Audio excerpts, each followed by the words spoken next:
Hello everyone, this is Ether Dragon, and welcome back to another episode of Fire Emblem Heroes. Here we are at the end of the season in Tier 39, so we're staying in Vault yet again.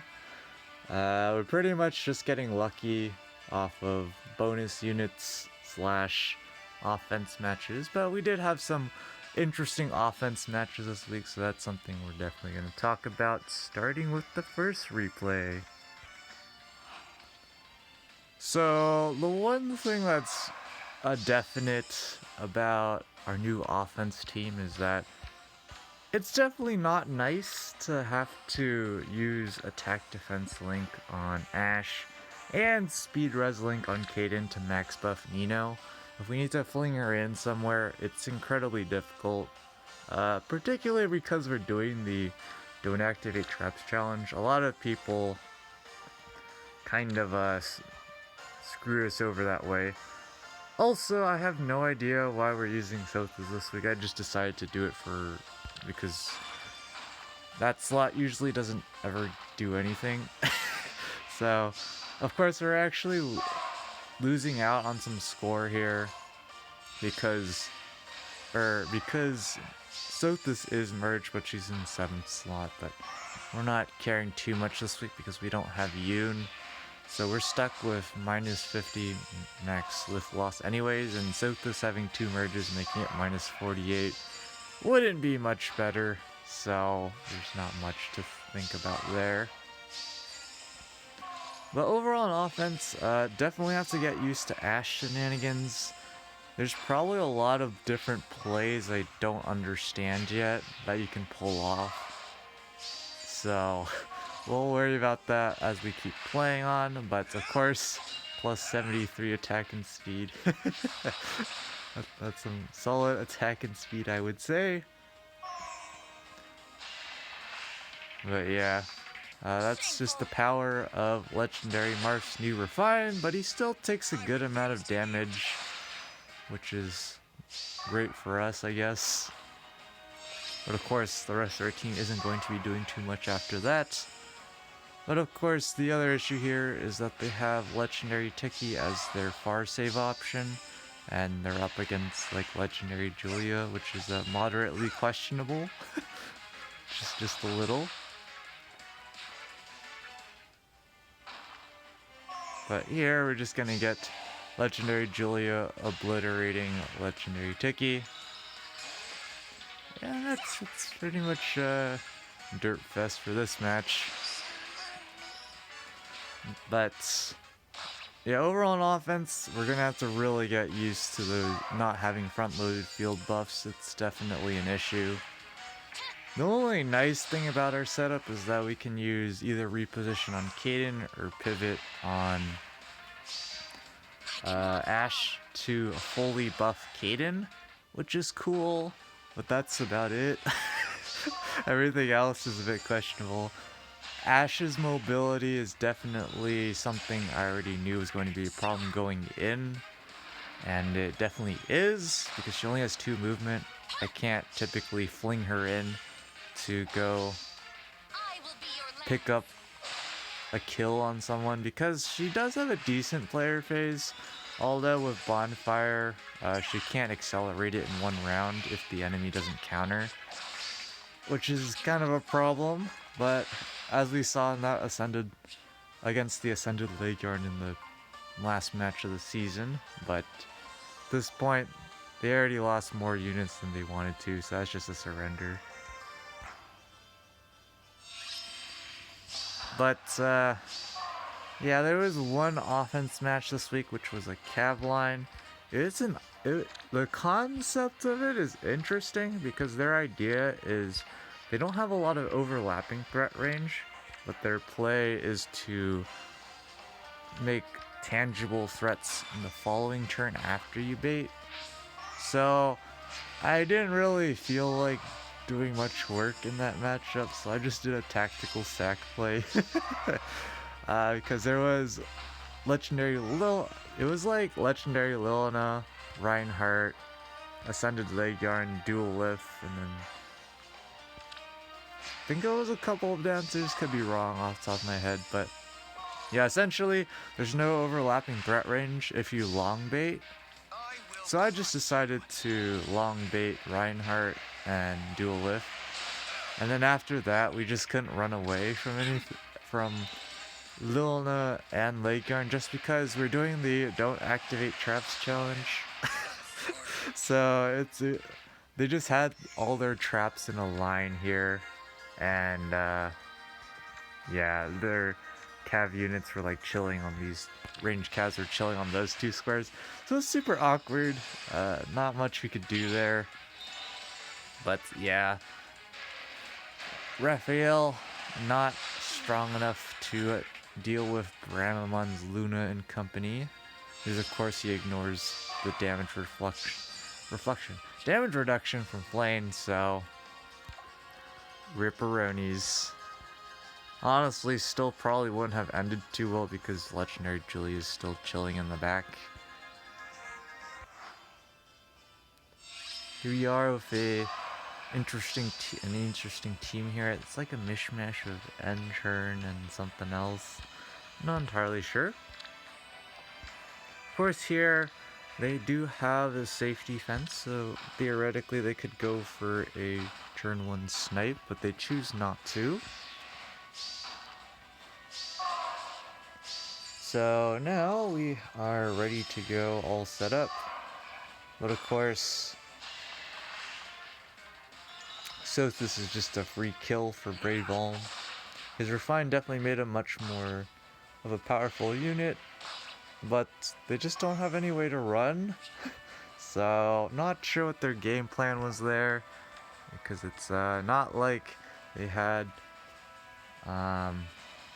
near trace on Brave Ulm or something where he would have Canto.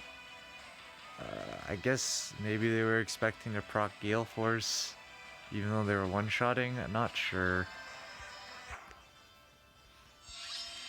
Here we are with the classic Brave Hector and company. Of course, this week it just so happens that we have more stacked teams. That's just how the matchmaker goes sometimes. But most people just employed the same strategy. Like, this defense is super exploitable because there's not that much damage output going around. The only real damage output is from Legendary Julia, and this is where they just make a poor play because Legendary Julia just gets free real estate to attack, and even if she doesn't one-shot Brave Hector here after the AoE damage, they're still in a bad spot regardless. Oh yeah, that's why I put Sothis in this week. I wanted to buff Julia's visible res more, so she could dodge more sabotage attacks from Villas. Yeah, not really worth it because you lose AoE damage, but of course, in the most ideal scenario, we would be running the second Bramlon and just have the extra attack for the AoE, which would be nice. But in general, that just means we get hit by sabotage attack more, so we lose 7 attacks, so you don't really gain anything from that. Sylvia just doing her classic 0x2, I mean, what is she going to do? And yeah, not a great spot to be in at this point, so that's GG. And here we are with a pretty solid team as well. You don't see Hinoka too often nowadays. You know, her Refine is not too bad. Although, you know, it doesn't inflict -4 res for absolutely no reason. But they're super stacking buffs, essentially. That's their game plan. And, there's of course a large flaw with AoE specials in Ether Raid's meta. And it's the fact that save skills exist and they work from 2 range, so you can get away with some shenanigans here. They're just going to, of course, place Hinoka in their bait location. You have both of their save units 2 spaces away, so Legendary Julia's AoE special is only going to damage Hinoka, and they're stacking so much attack, or so much res, that they're able to only take 5 from Legendary Julia. So Legendary Julia gets to attack again, but again it's still only 5 damage. Plus 28 res is super strong here. And of course, Julia's attack's being debuffed by, what is it called? Warrior Princess, the Refined Warrior Princess, and of course Henriette's weapon, which I don't remember the name of off the top of my head. And of course Bramont memes us over by using Wings of Mercy to do absolutely nothing, because he's now just a free kill.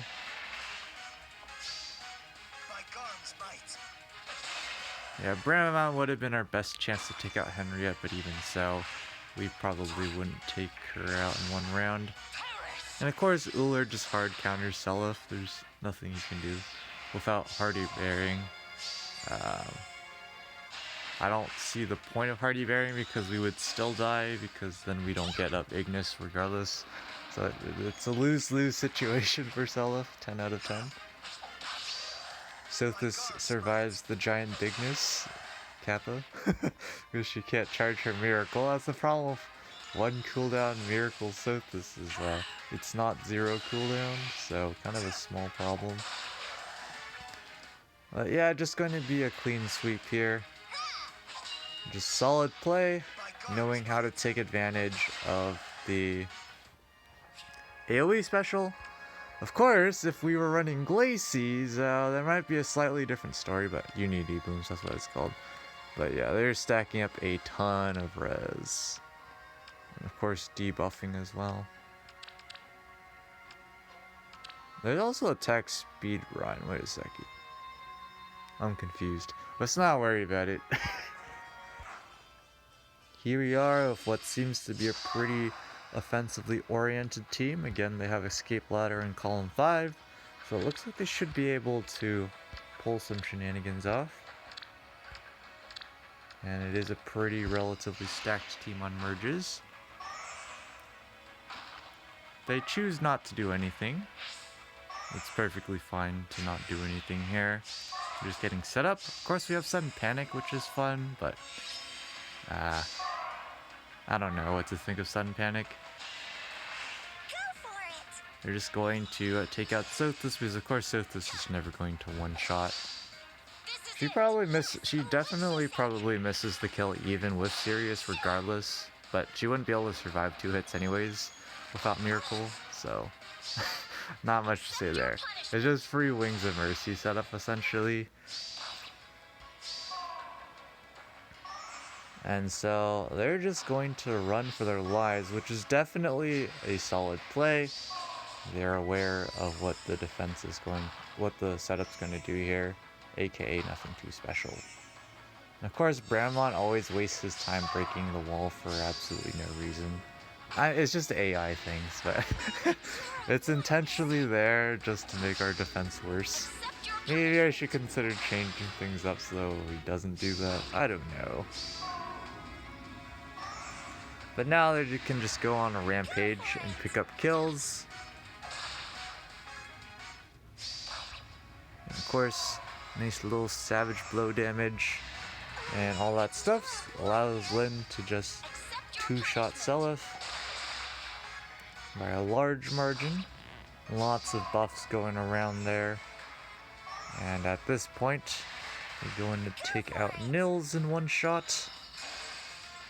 Nice no stat buffs for Nils or debuffs. That's pretty rare nowadays. Use a duo skill, and they use their good old shenanigans here to attack. They already knew the other bolt trap was real, so they can safely make that play. And Sylvia, of course, cannot take out dual Lyn, so that's just going to be a sweep. And there we go.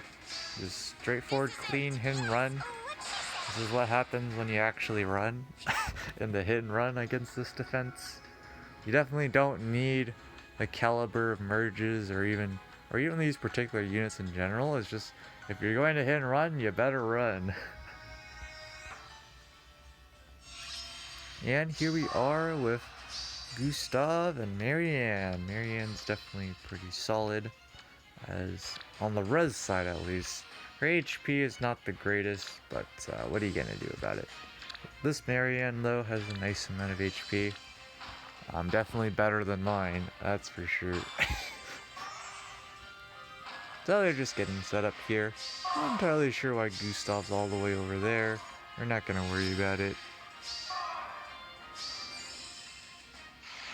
And they decide to activate the bolt trap. Okay, they have the healing towers, so it's not too big of a deal.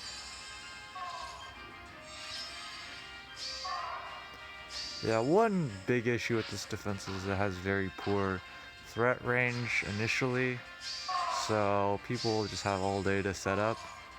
That's pretty common for infantry pulse though. It's very rare that you'll see infantry pulse go ultra ham. Here Marianne just picks up the one-shot and soak this. So again, not having Miracle fully charged up is just not good. And they just run here, which means that AI is going to do meme things. Not sure if they calculated this out, but you know, Marianne was more than likely not surviving Legendary Julia, and no one has Wings of Mercy except Bremamond, and probably wasn't dropping Julia to Wings of Mercy range. She might have been able to, I don't know. Yeah, not sure if they calculated that out for the AI. Things get really wonky if you want to be super precise and calculate like how the game calculates.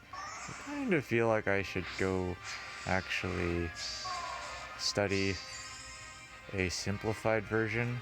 But yeah, of course our dancers are trailing behind too much at this point, so they can just pick up free kills. Ash doing her job, setting up a kill here and mobility, which is super nice. But Ash can just basically do all the work because she definitely has pretty solid player phase, assuming the enemy doesn't have no follow-up and you have at least 2 units within 3 spaces, which can be a problem. I've run into that problem already on offense, but Ignis from Gustav going to do a large amount, but not enough to one-shot. But it doesn't matter. Like, Seliph has Vantage, but he's not going to Vantage kill. Not by a long shot. So that's a rip for Seliph. And of course Ash can just clean up, farm the SP Pog.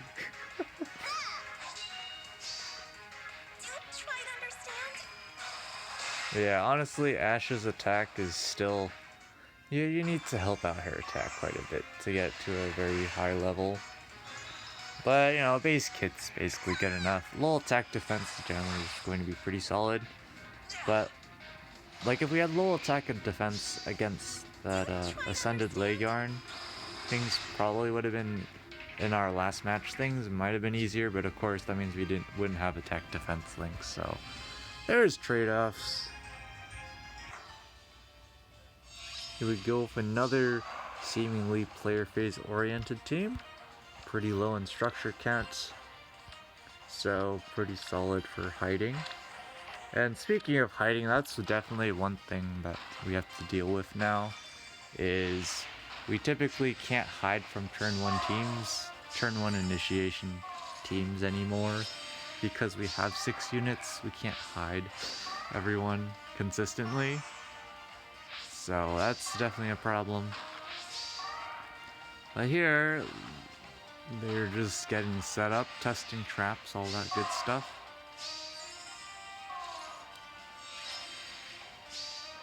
So they're just free to keep setting up here. Now they have Pala ready to go. Barely take out Seliph, because of course his res is much lower than his defense. And of course we even have Sothis this week, so it was not close by any means. And here we're just gonna have Our units advance forward because they can't do anything better. Dagger unable to one-shot Nils. Lots of HP out of 10.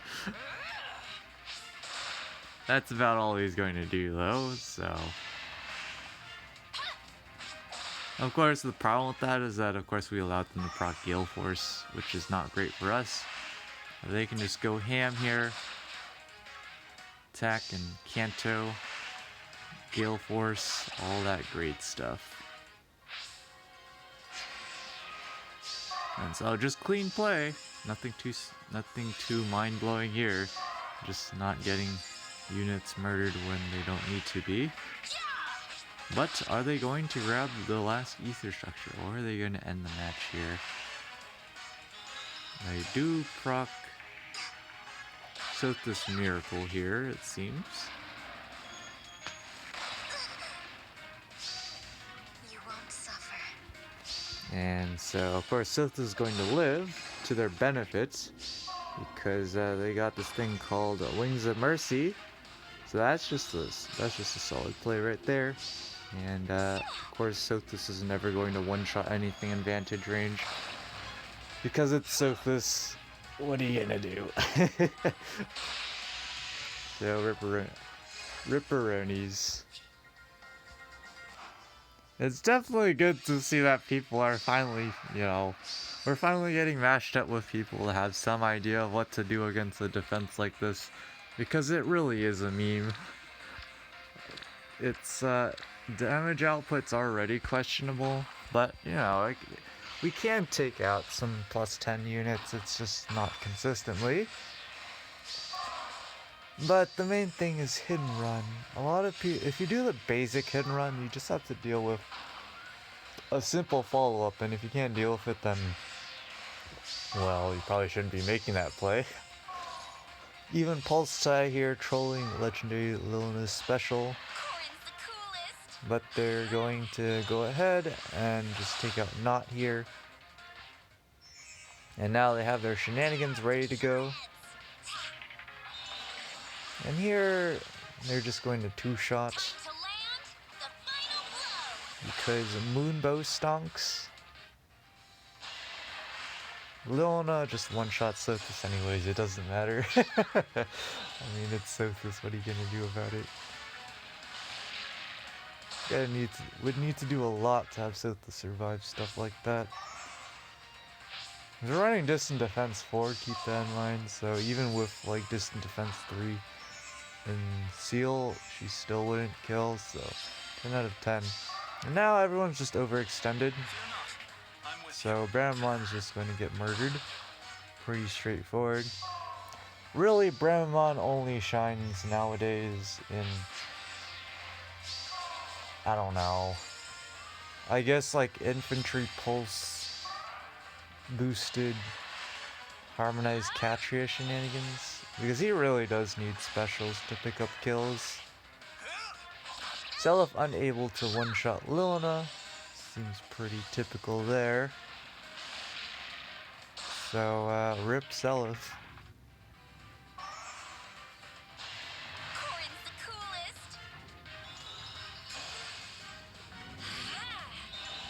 And well, Nils gets to live one shot. That's about it. And now they can just do whatever they want because I mean, most of their units are actually low enough on HP for Sylvia to pick up the kill on, so they're not going to let that happen, of course. So that's just a rip for us again. And here we are again with another player.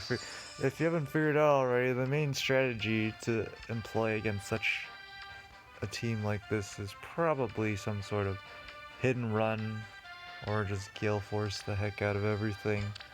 Because you can certainly tank, but it definitely does require some thinking. I'm with you. But they have a safe defense, and they broke the catapults. So they can just get a free attack in there, take out Knot, and now they can basically do whatever they want. Except they do have to deal with Seliph, but that's not too big of an issue, honestly. because Bolt Tower's incoming, and of course he can't vantage kill stuff ever. So yes, Brave Roy doing a whopping 2x2 in classic Brave Roy fashion. Hold fast. Of course, again, Self isn't going to pick up the one-shot. He would need Ignis for something like that. But Dual Leaf, or Harmonized Leaf, of course, has his essentially miracle effect. So, I'm with you. unfortunate for us. And for that, they can just keep steamrolling here. Sothis isn't going to do anything relevant. So, Atri can just attack there. Merrick finishing off With this power. Sylvia with his special. And Brave Roy finally actually doing something because, again, Sothis Miracle isn't pre-charged. The thing is, we don't have two quick impulse skills, so we either go for AoE on Legendary Julia or Miracle on Sothis, and clearly Miracle on Sothis is going to do absolutely nothing relevant ever. So we go for the AoE, of course. And with that, it's just GG. Another clean player phase shenanigan match. And yeah, with that, overall we did garbage on defense for once. It has to happen once in a while because the defense actually is pretty bad. It's just that people haven't been exploiting it in the correct ways, or just playing poorly, like putting their save units next to each other, baiting an AoE unit, like that's just not the correct play to make.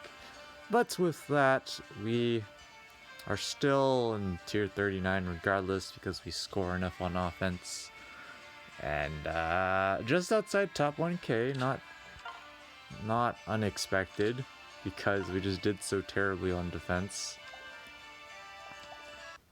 But on other news, Summoner Duels, whatever, we've already seen this.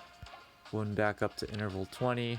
Arena, we're not trying at all, just because it's not worth the investment to stay in. So we're just not going to bother with that. And Arena Assaults. Looks like we'll make top 1k. We got really memed over on the matchmaker this week because our score range is, I believe, 754 to 766. But we kept getting tossed 754s for absolutely no reason. So we had to do so many runs this week. And lots of challenging matchups this week. Particularly Atri. Atri is super annoying on flyer dominant maps because you basically need to consistently take her out with like an archer when she's not running Iot Shield. You basically need to run a brave bow user or something. Actually one-shotting her through her damage reduction and minus 14 attack is pretty ridiculous for a budget units, so not really a viable option there. Unless, of course, they can take the counter and double Atri, because a lot of Atris aren't blazing fast, so you could reasonably double, but the problem is, of course, her, what was it, Divine Recreation skill, or whatever the heck it's called. Yeah, Divine Recreation, the boosting unit's next attack by total damage reduced part is a bit much for a lot of budget units when her attack stat is already sky high, like in the 80s or even 90s. There's some ridiculous stuff out there, but typically it's 70s and 80s for attack on Atris. She was definitely troublesome this week. Thor pretty troublesome as well, just overall. Not necessarily that we couldn't kill her, it's just, again, flyer dominant maps, just space getting taken up. You can't really stall her out.